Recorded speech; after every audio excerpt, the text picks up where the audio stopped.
Após ouvirmos a palavra de Deus, vamos agora entender um pouquinho o que Deus quer nos falar. Hoje, na carta de São Tiago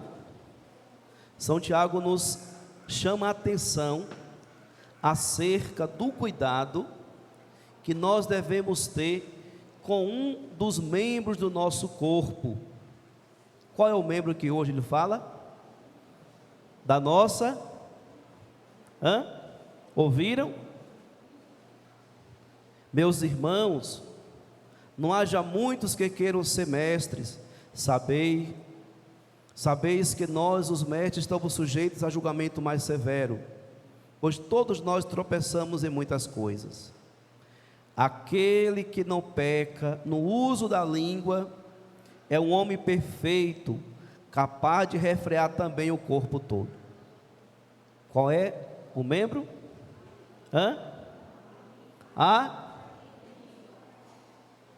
Ouvi. A danada da língua, né?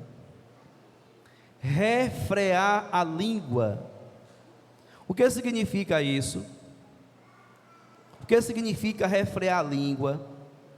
Lá no finalzinho desse texto de São Tiago, ele vai dizer assim: da mesma boca sai bênção e maldição. Ora, meus irmãos, não convém que seja assim. Refrear a língua, né, Lázaro? É usar a língua só para proclamar coisas boas. Nós não podemos usar a nossa língua para falar mal do outro, para xingar o outro, né? Para falar palavrões. Não. Para nós que somos cristãos, para nós que queremos fazer a vontade de Deus, São Tiago está dizendo o seguinte: é preciso refrear a língua. Se da boca sai bênção e maldição, nós que somos de Deus, da nossa boca tem que sair o quê? Só? Não ouvi. Só? E tem saído? Sim ou não? Será que nós temos tido esse cuidado? Todos os dias nós temos procurado cultivar esse cuidado de que as nossas palavras sejam palavras de bênção, palavras que promovem, palavras que acolhem, palavras que faz o outro ficar feliz, palavras dóceis. Será que nós temos tido esse cuidado? Quando a gente acordou até agora, quantas palavras de bênção nós pronunciamos? Muitas, poucas ou nenhuma? E quantas palavras que não agradam a Deus nós pronunciamos? Já pronunciou alguma? Fala para mim não, pelo amor de Deus. Já falou alguma coisa errada hoje?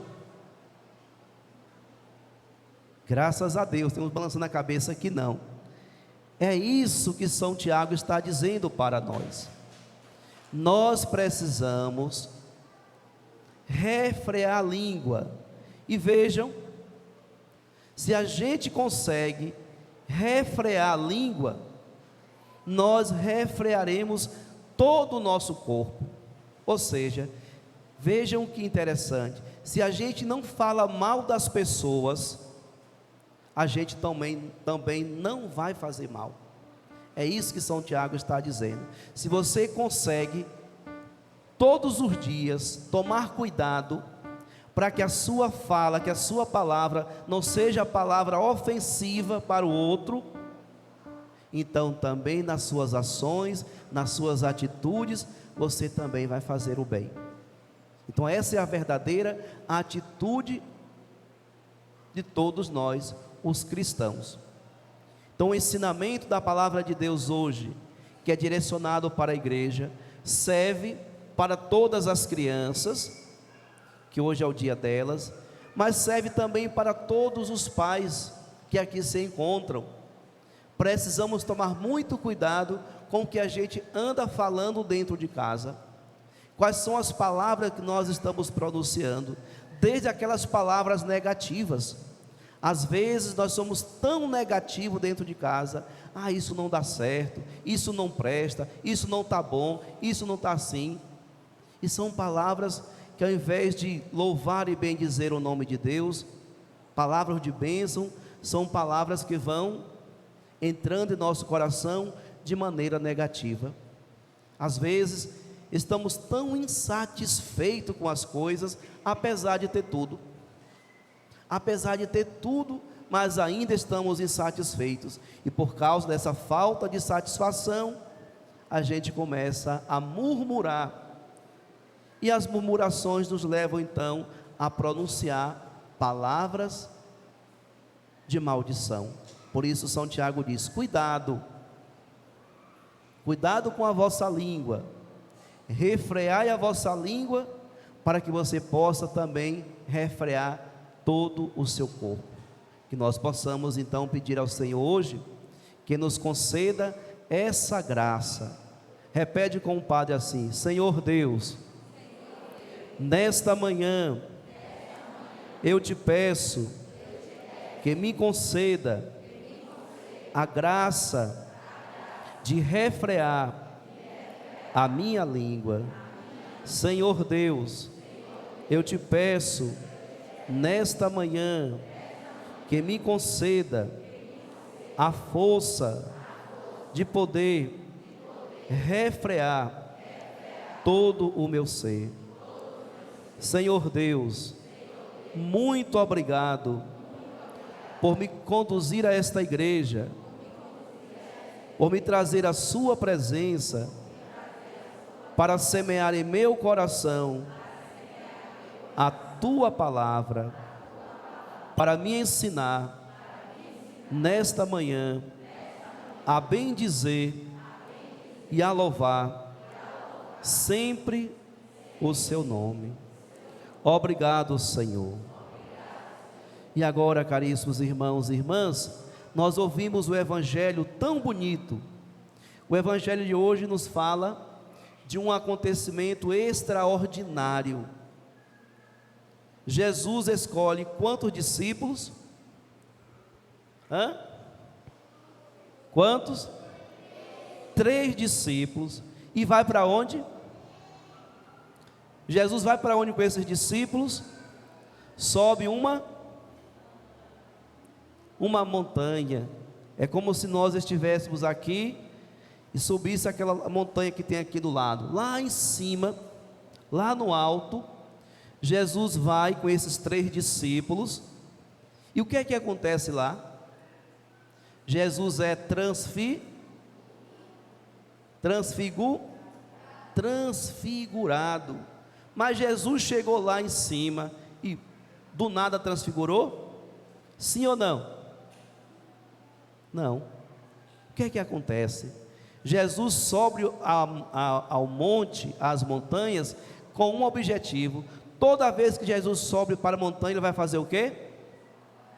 Orar, vai rezar, fazer a sua oração. Toda vez que ele sobe o monte, ou sozinho ou com seus discípulos, ele sobe para fazer a sua oração. E a oração é para falar com quem? Falar com o Pai, com o Senhor. E aí, nessa experiência de oração do evangelho de hoje, ele sobe com 3 dos seus discípulos, se coloca em oração. A oração é tão intensa que Jesus é transfigurado. O que significa isso? Ele mudou de forma, mudou de figura. E o que aconteceu com Jesus? São Marcos vai dizer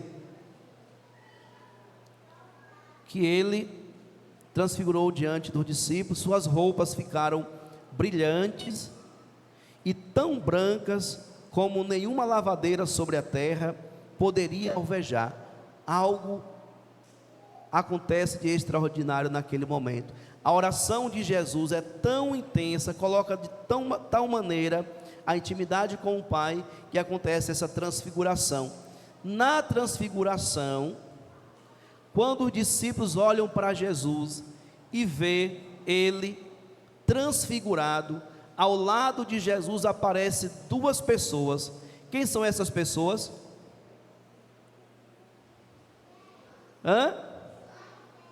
Moisés aparece de um lado e o outro Elias. Duas figuras do Antigo Testamento aparecem nessa transfiguração. Aparece Moisés, Moisés representa quem na Bíblia? Representa as leis.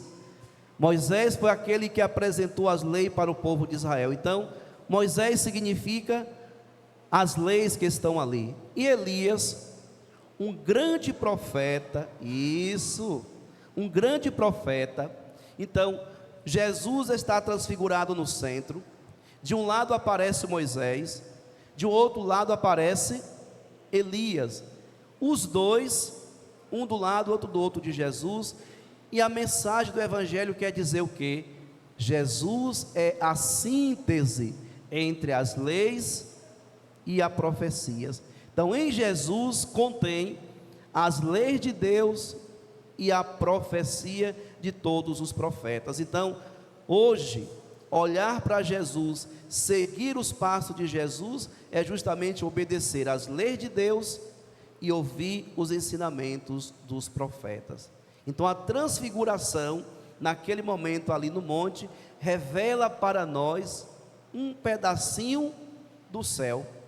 O céu se revela ali, de tal maneira que Pedro ficou tão encantado, disse: Senhor, vamos fazer 3 tendas, uma para ti, uma para Moisés e outra para Elias. Mas depois se ouve uma voz que diz o quê? O que é que a voz diz? Este é o meu filho muito amado. É a chamada teofania, é Deus que fala. Os discípulos escutaram: este é o meu filho muito amado, escutai-o. Então, a transfiguração é esse evento que acontece, onde Cristo entra em profunda intimidade com o Pai, e acontece justamente a revelação da grandeza do céu que nos espera, porque um dia todos nós também seremos transfigurados, ou seja, estaremos face a face com o Pai. O profeta e Moisés representam as leis de Deus e os ensinamentos proféticos, e Cristo Jesus é justamente essa síntese, onde Ele está no meio de nós, para nos ensinar as leis de Deus e a escutar melhor os ensinamentos do profeta, que anuncia e denuncia. Então, a quem nós devemos seguir? A Cristo Jesus. Ele é, caríssimos irmãos e irmãs, Ele é, queridas crianças, para nós, o grande mestre da nossa vida. Jesus nos ensina a caminhar. Jesus nos ensina então a encontrar esse caminho de viver de maneira plena e de modo muito feliz, ao estarmos em comunhão também com nossos irmãos. E com aquele encanto de Pedro, depois que ele diz: vamos construir 3 tendas, Jesus, depois da sua transfiguração, convida os discípulos para voltar para a planície, para descer a montanha. Assim também acontece com todos nós. Depois de um momento forte de oração, Jesus nos convida a descer a montanha. O que significa isso? Voltar para nossas realidades do nosso dia a dia, em casa com a família, na escola com os coleguinhas. Só que agora nós retornamos para casa diferentes, porque fizemos uma experiência do encontro com Deus. E é justamente isso que nós estamos fazendo aqui nessa manhã. Participar da missa é subir a montanha para falar com o Senhor. e falando com o Senhor, escutando a sua voz e os seus ensinamentos, nós somos convidados então a voltar para casa melhores, mais alegres, mais felizes, e que possamos ajudar que outras pessoas também descubram essa alegria e essa felicidade. Amém? Vamos ficar de pé todo mundo agora e vamos juntos renovar a nossa fé nesse Deus que nos ama tanto.